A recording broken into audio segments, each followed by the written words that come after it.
Hey guys, welcome back to AlgoYogi. We are about to finish our linked list series. Our second last problem is split linked list in parts. Let's go to the problem on LeetCode. So it says, given the head of a singly linked list and an integer k, split the linked list into k consecutive linked list parts. The length of each part should be as equal as possible. What does that mean is no two parts should have a size differing by more than one, which means if the number of nodes given are, let's say 6, and you have to divide it into 3 parts, k is 3, then that means you can have 2 nodes in each part. Or if, let's say, there were k was equal to 2 and number of node was basically again 6, then for 2 parts you could do it as 3 3. But imagine if k was equal to let's say 4 and we had 6 nodes.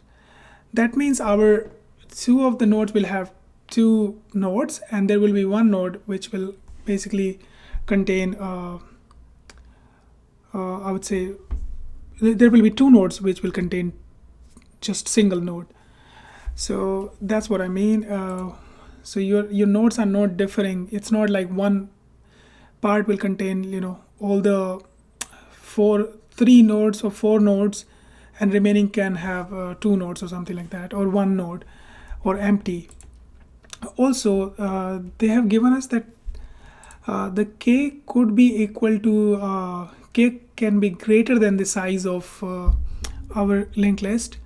So in that case, the remaining parts, whatever nodes are available to us, if k is greater than the length of the linked list that's given to us, that means when we are creating these parts, there will be more parts than the actual node. So there will be some part that will contain just 1 node, but rest will just contain none value, just like the first one.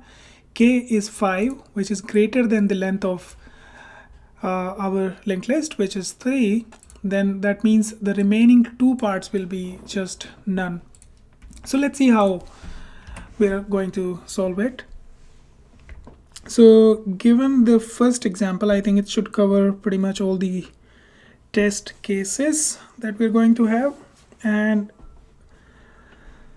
let's go. So first thing first, we're going to find out the length of our linked list so that we can actually divide that length into k equal parts, right? So let's say we had a linked list.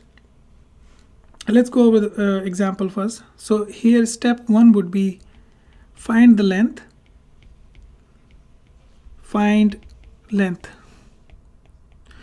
In this case it would be 3, and step 2 would be find how many nodes are going to go in each part. So basically k equals 5 means we have these 5 spots in our result array, and each of these will basically contain length divided by k, length divided by k nodes. So here you can see its length is 3 divided by 5. That means it's gonna get 0 nodes, but that's not true, right? What this really mean is it's the number of nodes will go if basically if k was smaller than length. However, in this case we will have to calculate also what's the remainder if you divide the length of the linked list by k. That will leave us some remainder. So if we are basically saying 3 remainder 5, that leaves us 3. in that case, for each of these, until the remainder becomes 0, we will keep assigning 1, 1, 1 node and then 0. When I'm saying 1 here, I just simply mean just one of the nodes from linked list. So 1 will go over here, this will be 2, and this will be 3. But what's going to happen if our linked list has length which is greater than k? That means whenever we are creating the result array, let's say this is my linked list. 1, 2, 3, 4, and 5, and k is basically 2. K is basically 2, which means I'm going to divide it into 2 parts, right? So what's the length here? Length is 5. Now remainder is basically 5, 2, which leaves us with basically 1. This will be utilized.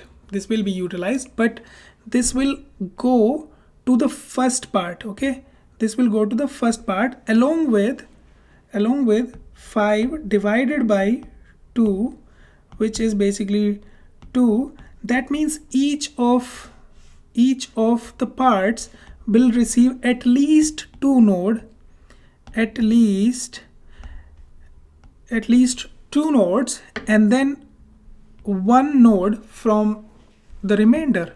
Remainder could have been 2 as well, which means in this case it will be like equally divided. But remember, in a case where like you're trying to create a lot of parts and there are, let's say, 5 remainders left, and you were trying to create basically 7 parts, depending on the length of the linked list given to you, the remainder 5 will basically will provide 1 node to the first 5 parts of this length 7 that we have to return. All right, so in that case, these 2 will go over here, but remember this also needs to add on. So then we will take this node as well, because at the end of the day we have to utilize all the nodes in our given list, and these 2 will go over in the second part. Now, how do we basically figure out where to send these remainder nodes? So I think that was pretty clear that they're only going to belong to the first part.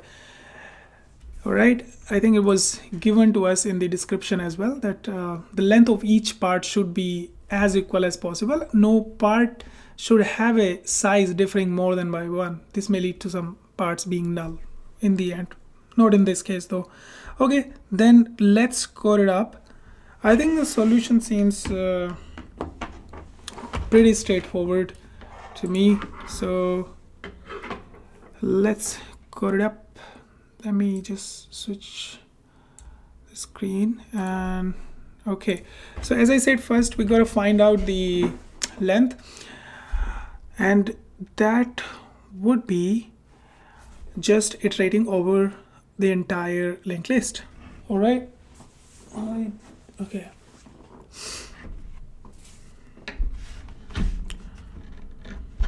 So let's say I'm gonna call it length, and it's 0 initially, and then let's have a current pointer pointing to, I'm gonna say it head, and then while cur we can keep going. So let me just call it length rather than len.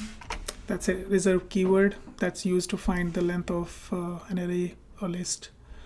So cur is cur.next, and my length will basically keep incrementing. Now I have length. So now I gotta calculate this base length that will actually go to each part. So fixed length, I can say it fixed length, or initial length, I would say, usually that's the right word.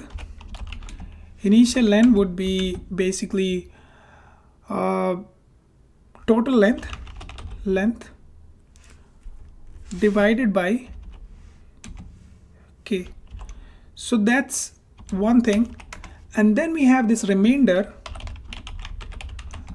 which is extra nodes. If how many nodes, how many at least equal nodes will go to each part. That's what it's trying to say.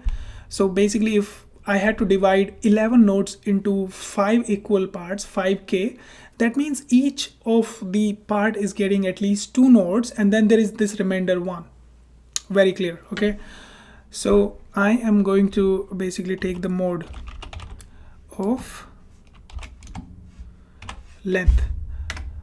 We will utilize it, but how are we going to use it is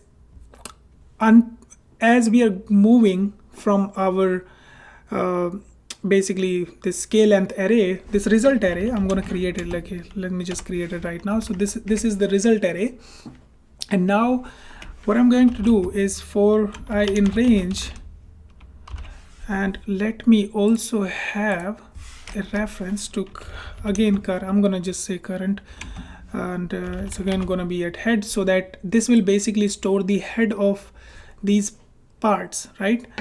And we will play around with the pointers when we reach basically a point where we have to split, and send this next reference to the remaining list, so that it can iterate over the remaining list and take out these fractions and store them into our result array.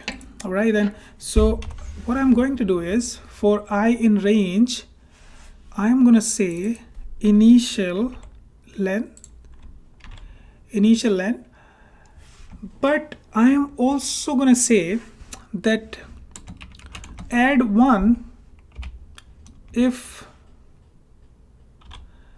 I'm going to say like this, 1 if remainder, so if remainder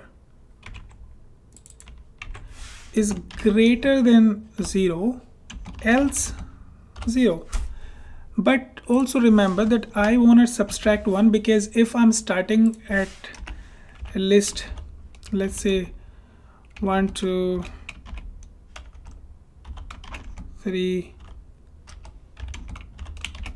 4, then let's say if I was dividing it into 2 parts, then which means length is 4, k is 2, initial length would be 2, and basically moving one iteration would be just reaching over here, rather than we can't do 2. If I reach over here, I can't split it from here. I can't change the next pointer of 2. I can only change when I'm like 1 previous, right? So let me just get rid of this, otherwise it will cause some syntax error. And then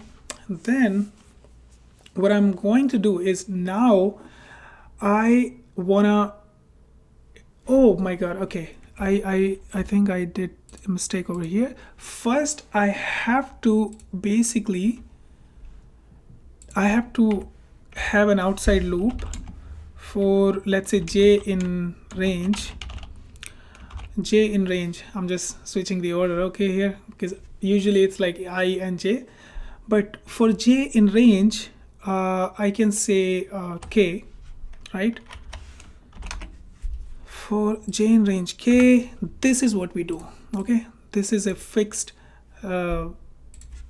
length that we need to store in each part, and we're doing it k times, because we have to create k number of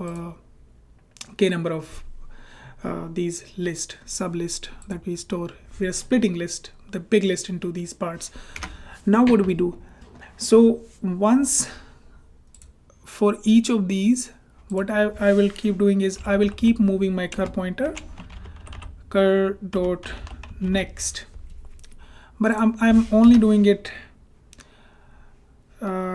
if cur, okay, otherwise I'm not doing that. So cur dot next, And once I come out of this, that means for each part, either it would have been just all parts receiving equal length, or just one more because of the remainder, because you have to give this one extra remainder to initial parts of the list, right? So what I want to do now is, when I'm coming out, it means I have my current pointer is pointing to just the node, and that's where I have to create the split. And I only create this split if this current exists. Okay, so if cur exists, then that means what? Cur will be, I have to store the next pointer. So next, I just call it next, would be cur dot next, and I'm saying cur dot next here would be none, and then my cur is basically next pointer, all right, that I just stored. Okay, and one more thing is that we gotta decrement our remainder. So it will be basically remainder minus 1, and that is basically, what if our remainder is 0? Then we can't decrement. Okay, so if remainder is greater than 0, then only we decrement, otherwise we just let it what it is. Okay, all right, that's cool. Now what we can do is we can just come out of this loop and return the result. Did we push this into my result? I had to append it, right? So I can say just restore append cur. I think that would be okay. Yeah, because we're changing it over here and it goes back again to this loop, and this thing is all good. We're only moving forward if current basically exists, or current reaches next, which does not exist, also checks here, otherwise you get out of here. So let me zoom out and test it, otherwise we will see what's missing.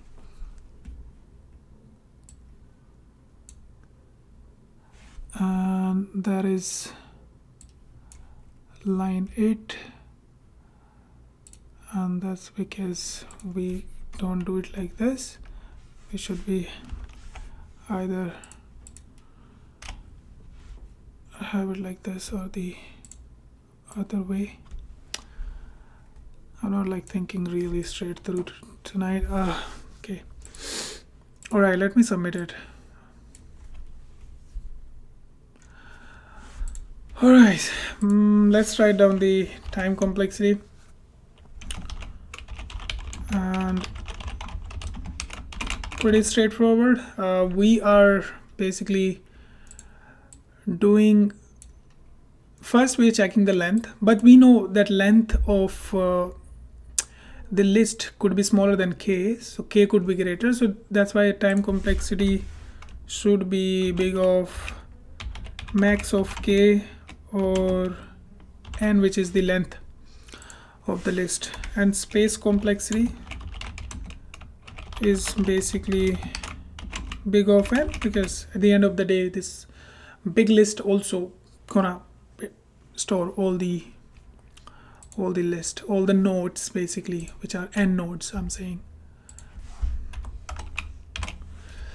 All right, then let's go back to AlgoYogi, mark this solved, and LRU cache is the next problem, and let's see you guys in that.